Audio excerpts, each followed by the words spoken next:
Se preguntarán qué es Devs o de qué va Devs. Bueno, Devs es una miniserie de ciencia ficción, aunque bueno, puede ser catalogada en esas series que se les atribuye el Mystery Box.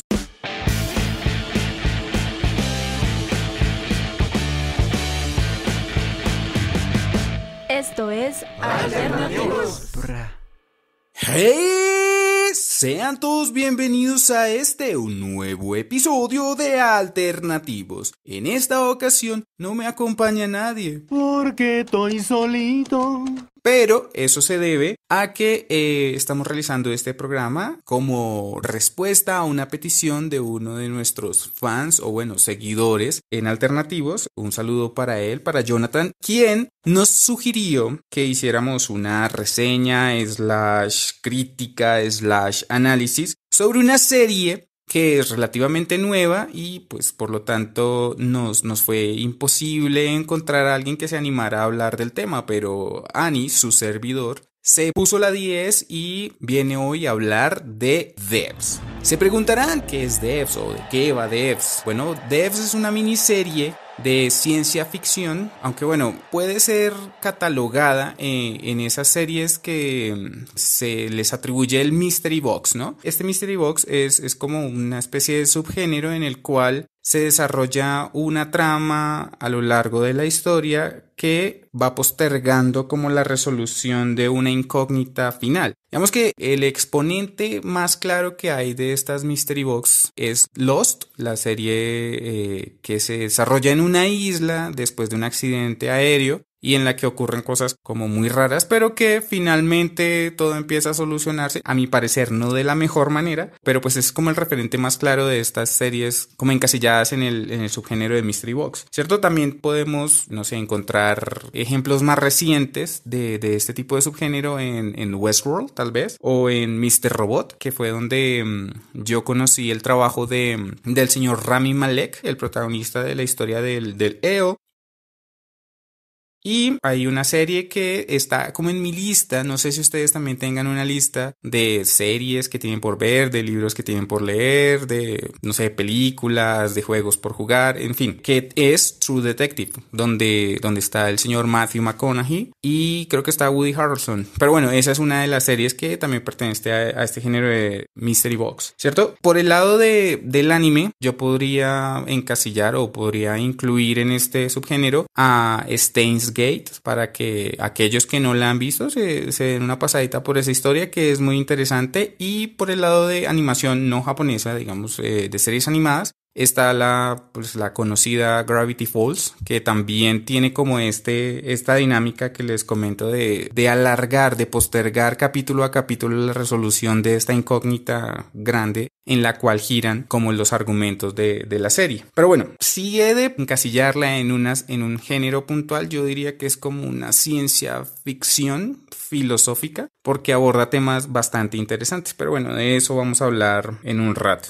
Bueno, Devs es una serie, una miniserie, porque pues consta de 8 episodios, es una sola temporada. Los episodios van de, no sé, entre los 45 y 60 minutos, el más largo creo que es el final. Pero pues es una serie que curiosamente muestran como el final en el primer capítulo y es muy muy raro eso, pero pues ahí les dejo para despertarles ese interés. De una vez les voy a anticipar, este episodio está libre de spoilers, o mejor aún, voy a tratar de implementar lo que son los spoilers sin contexto para que la gente que ya la vio como que sí, como que entienda los conceptos de los cuales voy a hablar, y para aquellos que no la han visto pues se les despierte ese interés, porque en realidad es una serie que vale mucho la pena ver. Bueno, la serie salió este año, es de esas cosas buenas que ha traído el 2020 y bueno, eso es importante porque bueno, yo la sitúo en esas series, por lo menos en temas de series de que hay que ver, y están ahí junto a, bueno, a la tercera temporada de Dark, la cual tuvimos un episodio, hemos tenido episodios en este programa de Alternativos. Está ahí con The Voice, que también le hicimos una especie de reseña review ahí de crítica. Y está también, podría ser Watchmen,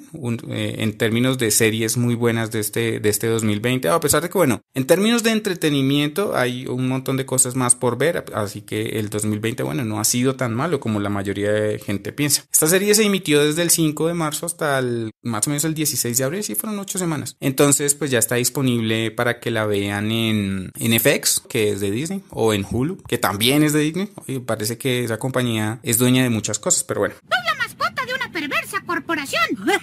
El punto es que esta historia es una historia creada por el director, guionista, productor, cantante. Bueno, no, cantante no es, pero es el señor Alex Garland. No sé si habrán escuchado de él en alguna ocasión. Este señor talentosísimo, porque, bueno, yo lo he visto en varias, o sea, he consumido varias de sus producciones y de sus historias. Es un novelista, un guionista, productor de cine, director de cine. Bueno, el man es muy talentoso para el medio del entretenimiento. Y digamos que la primera vez que le conocí una obra fue con esta película que se llama Aniquilación, que es con Natalie Portman. De pronto ustedes han visto Ex Machina, o también fungió como guionista en la película, en la adaptación cinematográfica de Halo. Aunque después me vine a enterar que como novelista el primer trabajo que hizo fue el libro de La playa. No sé si recuerdan que la adaptación cinematográfica la protagonizó Leonardo DiCaprio, que era una historia donde el man se iba como de paseo y se metió en unos viajes muy raros en todo el sentido de la palabra. Entonces, pues este señor escribió esa novela cuando tenía 26 años, entonces pues es un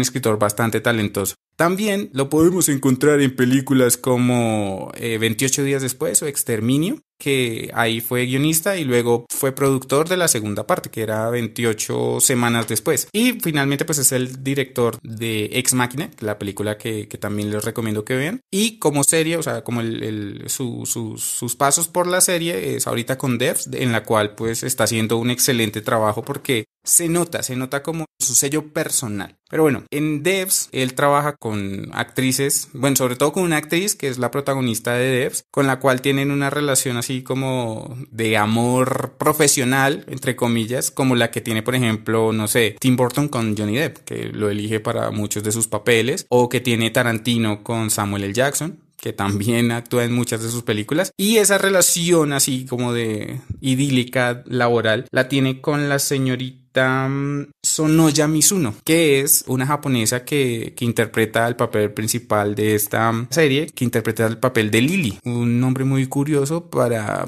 una actitud rebelde ahora que lo pienso. Pero bueno, la historia tiene también interpretaciones muy buenas y actores que no son tan conocidos, pero que yo sí logré reconocer, puesto que digamos que me muevo bastante por el mundo de las series, soy alguien que consume bastantes series, entonces reconocí de una vez a Nick Offerman, que en esta serie hace el papel de Forrest. Yo a Nick Offerman lo conocí en Parks and Recreation, con el papel de Ron Swanson, se llama él en Parks and Recreation. Y pues aquí como que hace un trabajo completamente distinto, pero lo hace muy bien. En términos de que Nick Offerman es un actor que como que destacaba en la comedia, pero pues Devs no tiene nada que ver con comedia. También reconocí a Alison Pill, la cual participó en Scott Pilgrim vs. The World. Ella es la baterista de los Sex Bomb. Si no han visto Scott Pilgrim, no tiene nada que ver con el tema de lo que vamos a hablar hoy, pero vayan y la ven porque pues es una historia interesante y tiene buena música. Bueno, la historia gira en torno pues al personaje de Lily y al personaje de Forrest. Son poquitos personajes, pero hay algunos que son muy interesantes. Por ejemplo, está el del guardaespaldas, como el sicario, le digo yo, de Forrest, que es Kenton, que hace un papel muy parecido al de Mike en Breaking Bad. Esa interpretación me gustó, la del señor, bueno, no me acuerdo el nombre del actor, pero ese personaje es muy interesante para que se peguen la analizada de ese personaje. Pero sobre todo hay un personaje que me desconcertó después de que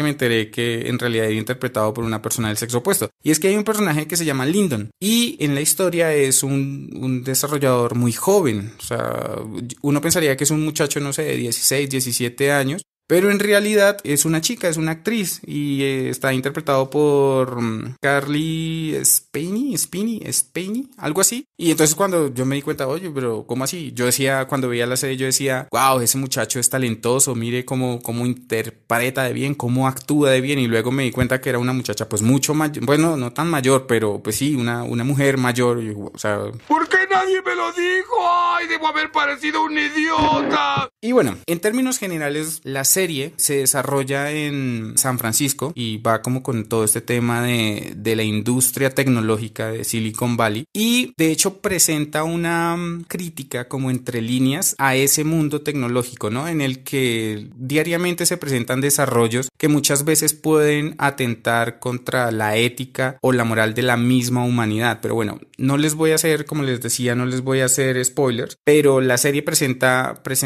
temas bastante interesantes de analizar. La serie puede que no sea, digamos, para todo público, porque tal y como yo la percibí, no la percibí lenta como tal, sino más bien pausada. Es pausada, pero es intensa. Entonces te da como esos momentos para que respires, analices lo que estás viendo, analices los personajes y te hagas una idea de cómo va a ir creciendo la historia. Eso sí, acompañada de una música que se ajusta muy bien, porque a veces te suelta un sonido muy estridente y eso te raya de alguna manera. Eso es música extradiegética, como ya nos había hablado nuestra compañera, que hoy lastimosamente no pudo estar con nosotros. Y bueno, digamos que en términos de composición visual, de composición fotográfica, es muy bonita. Presenta unos simbolismos que vale mucho la pena ver, y ahora que hablo de esos simbolismos, los invito a que se pasen por el Instagram para que vean la bella ilustración que hizo iCavi para este episodio y le muestren su amor en forma de likes. Ella está en Instagram como iCavi Rachel Piso y en Facebook y en YouTube como iCavi Music. Entonces, para que pasen y le peguen la suscribida y la me gusteada y todo lo que haga falta. Pero lo fundamental, lo más trascendental de Devs como historia viene en sus planteamientos filosóficos. Y es que, por un lado, la serie habla de un transhumanismo y por el otro habla de un determinismo. Empecemos por la parte del transhumanismo, por ejemplo. Y ustedes se preguntarán, ¿qué es el transhumanismo? ¿Acaso es cuando una persona se percibe de un género distinto al sexo que le fue asignado al nacer? Entonces yo le diré, no, eso es transgénero. Entonces es cuando las personas reducen su espacio molecular para ocupar menos espacio y así llegar temprano a determinado lugar. No, eso es transmilenio. Entonces es cuando Kailu en esteroides, o como yo le digo, Saitama Live Action, se sube en su Audi a matar gente. No, eso es el transportador.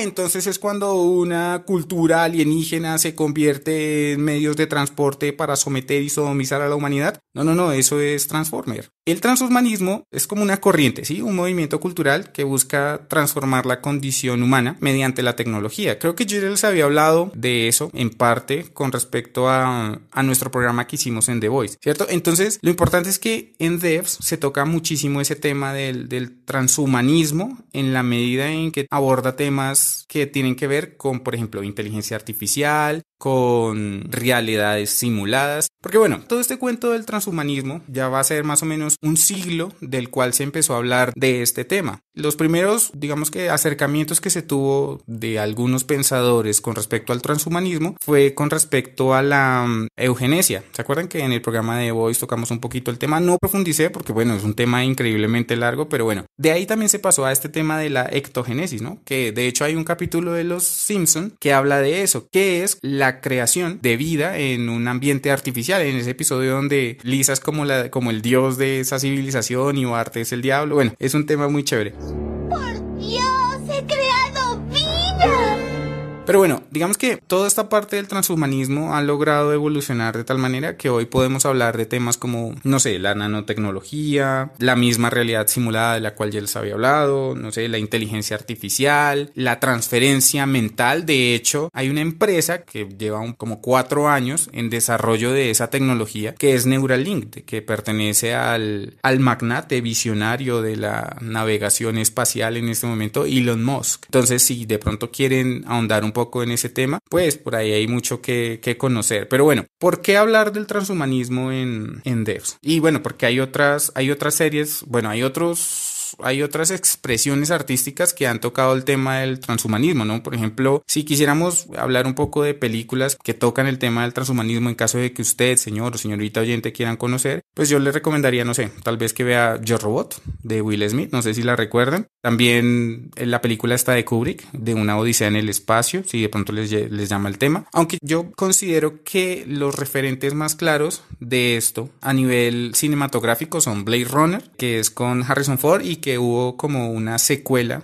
hace poco, hace como 5 años con Ryan Gosling. También está Gattaca. Llegué a Gattaca porque en un curso en la universidad que se llamaba Historia a través del cine nos la pusieron a ver y precisamente tocaba ese tema. Entonces esta es con Ethan Hawke y con Uma Thurman, Umas Turmas le digo yo. Y de hecho ellos son, yo creo que allí fue donde se conocieron y pues fruto de su relación ahora está la chica, esta Maya Hawke, que es la que actúa en Stranger Things o como yo les digo, Vainas Raras. Pero pues digamos que una de las expresiones cinematográficas más disidentes del género yo consideraría que sería The Matrix. Claro que también está Lucy, o la que es con Scarlett Johansson, o la versión patriarcal que se llama Limitless, que es con Bradley Cooper. Aunque bueno, si lo pensamos bien, la de Bradley Cooper fue primero, que esa creo que fue en el 2011 y la otra fue en el 2014, la de Lucy. Pero bueno, porque estas películas en este caso tocan ese tema del transhumanismo? Porque bueno, por ejemplo en Lucy, ella logró desarrollar el 100% de la capacidad de su cerebro a través de una droga. Entonces de eso se trata, de que por cualquier medio tecnológico las personas puedan llegar a una instancia superior a la que están actualmente. Entonces, por ejemplo, puede irse por el tema de los cyborgs, puede irse por el tema de, no sé, de un avance psicológico, de un avance intelectual, de un avance físico. Y en ese tema, digamos que en ese mismo orden de ideas, pues hay muchas series que también tocan ese tema. Si he de recomendar alguna, yo recomendaría Black Mirror, obviamente. En términos de series animadas, yo ya les había hablado en el capítulo de la música del anime, les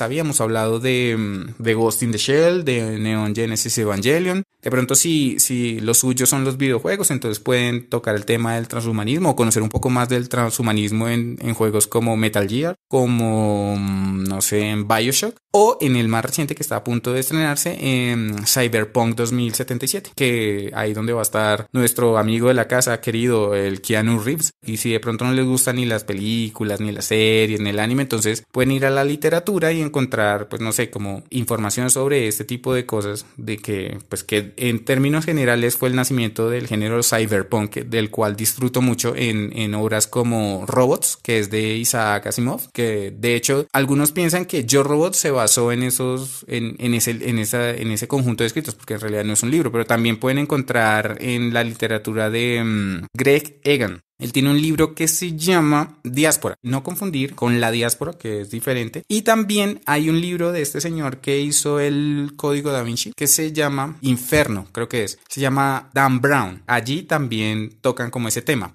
Hay otras series como Alter Carbon o Stargate, donde también hablan de este tema, pero aquí debemos plantearnos una pregunta muy importante, o por lo menos para que la tengan en cuenta. Y es, por ejemplo, si nosotros como seres humanos desarrolláramos una inteligencia artificial que fuera lo suficientemente consistente para desarrollarse a sí misma, ¿de quién sería la responsabilidad si algo malo ocurriera con esa inteligencia artificial? Es decir, pongamos el ejemplo de si por ejemplo, cualquiera de ustedes es un desarrollador, o bueno, no necesariamente un desarrollador, sino un programador, porque pues en realidad todos tenemos la capacidad de programar. Es más, lo hacemos todos los días. Nosotros todos los días ejecutamos algoritmos, solo que a nivel cerebral, porque para hacer cualquier tarea pues tienes que seguir unos pasos determinados y en realidad de eso se trata fundamentalmente los algoritmos. Entonces, pongámonos como en el ejemplo en el que podemos crear algo que en cierto momento se escapa de nuestro control. Y entonces ahí es donde llega la pregunta. ¿Quién sería el responsable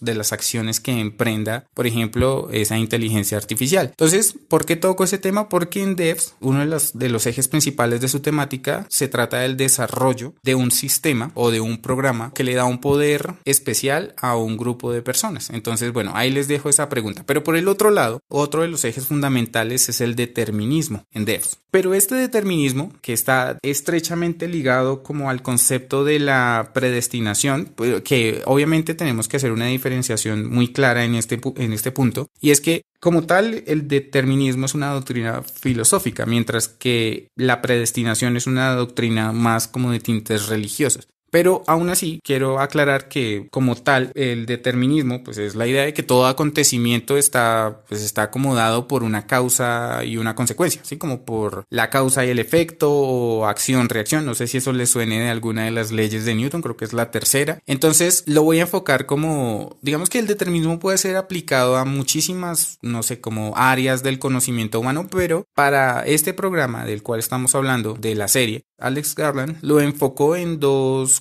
direcciones muy puntuales, y es el determinismo matemático en el cual se construye como toda la base funcional de esta Mystery Box, y el determinismo religioso al cual hace alusión con distintos elementos gráficos y sobre todo con el eje transversal de la historia. Y es que por el lado del determinismo matemático tenemos como la aseveración de este señor Laplace, que en algún tiempo me quitó el sueño, y no porque fuera un hombre muy guapo, un papucho.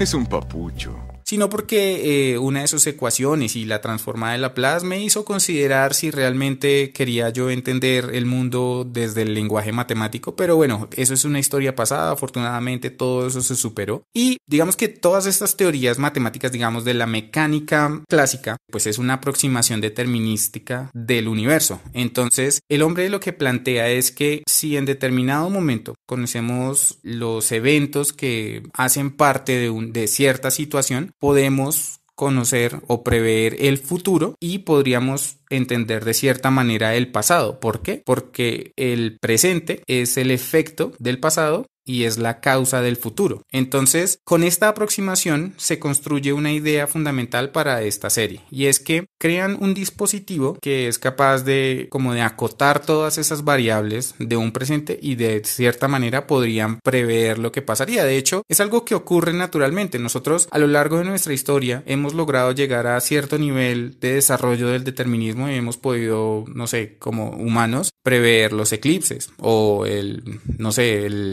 pronóstico del clima, ¿cierto? Eso obviamente tiene otras implicaciones que se van a teorías metafísicas o a teorías de otra índole. Es decir, hay gente que lo lleva, no sé, como a la concepción de un destino, o es más, hay otra gente que lo lleva a la interpretación de que existe como tal un karma. Pero bueno, eso es otro tema. ¿Pero por qué lo conecto con eso? Porque en algún punto la serie pasa de ese determinismo meramente matemático a un determinismo más religioso, como que profundiza en la idea de que Dios determinó todo lo que quiere hacer con su creación, ¿no? Entonces como que limita, o bueno, pienso yo que ese determinismo religioso va como en contravía o presenta incongruencias como con el ideal o con la creencia del libre albedrío. Pero ¿eso qué implicaría dentro de la serie? Implicaría que en realidad, como todo está destinado a pasar de cierta manera, entonces el ser humano en realidad estaría exento de cualquier culpa, porque pues simplemente es un agente dentro de la ocurrencia que está destinada a pasar. Entonces, ¿qué implicaciones tiene eso? Implica directamente que una persona, ¿sí? Pongámonos en el caso de cualquier persona, estaría libre de cualquier culpa de lo que pase. Es decir, tú no podrías sentirte culpable de que, no sé, le pusiste los cuernos a tu novia o novio, porque en realidad eso estaba destinado a pasar, eso era parte de un plan. Entonces, el libre albedrío como que sería simplemente una ilusión. Independientemente de las decisiones que tomes, está destinado a que tú le hagas, como en este caso, ese daño a esa persona. Entonces tú no serías como tal culpable, sino simplemente un actor de esa acción. Entonces, ¿qué implica eso?